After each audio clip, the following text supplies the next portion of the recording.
আপু আসসালামু আলাইকুম, ভালো আছেন? ভালো আছি। জি, কেমন হচ্ছে আপনার সেল কেমন হচ্ছে এখন? আচ্ছা আচ্ছা। বন্ধুরা, আগারগাঁও এসে এই আপুটার সঙ্গে দেখা হয়ে গেল। আপুটি গাড়িতে করে কেক বিক্রি করছে। এই আপুটার সাথে রয়েছে আপুটার হাজব্যান্ড এবং তার ছোট্ট একটি বেবি। বন্ধুরা, আপনারা জানলা দিয়ে দেখতে পাচ্ছেন ছোট্ট একটি বেবি। এই বেবিটা হচ্ছে ওই বুরকাওয়ালি আপুটার, যে গাড়ি নিয়ে কেক বিক্রি করে। তো এই গাড়ির ভিতরে বেবিটাকে রেখে গাড়ির ডালাতে করে উনি কেক বিক্রি করে। চলুন ওনার কাছ থেকে আমরা কিছু কথা শুনবো আজকে। পরে একটু পরে।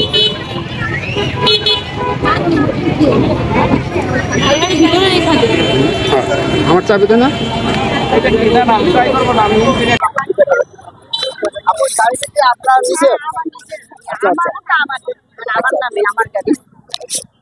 আর শুনেন, এই যে আপনি গাড়ি নিয়ে আসছেন, তারা মনে করেন করতে চায় কিন্তু সাহস করে আসতে পারে না যে আমি যাবো। আমি ভাইয়া, আমিও সাহস করে আসতে পারি না। আল্লাহ, যাবো সেল না হলে আমার মন খারাপ হবে। আমার হাজবেন্ড বলতেছে তুমি দেখো, তোমার কেকের টেস্ট তো অনেক ভালো, তুমি একবার গিয়ে দেখো।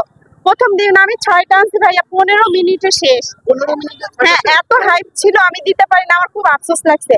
তারপর আমি 13টা আনছি, শেষ 14টা। এমন আজকে আমার আজকে আমি 14টা আনার ট্রাই করছি, সব শেষ। দুইটা আছে। তার মানে হচ্ছে নতুন যারা বিজনেস করতে চায়, আপনি বলতেছেন যে আসলে ভয় পাওয়া যাবে না, আগ্রহ করে আসতে হবে। ব্যবসা লাভ লস আছে, আজকে আমার লস, কালকে লাভ।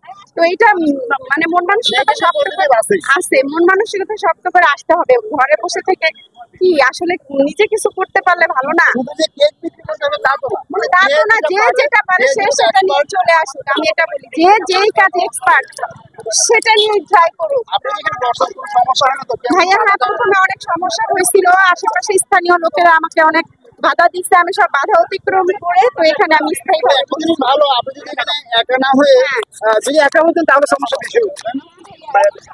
সবাই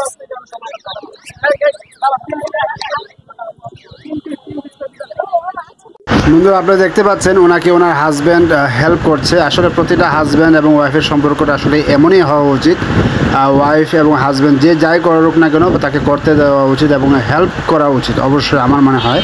আপনাদের কি মনে হয়? অবশ্যই আপনারা আপনাদের মতামতগুলো কমেন্টে জানিয়ে দিতে পারেন।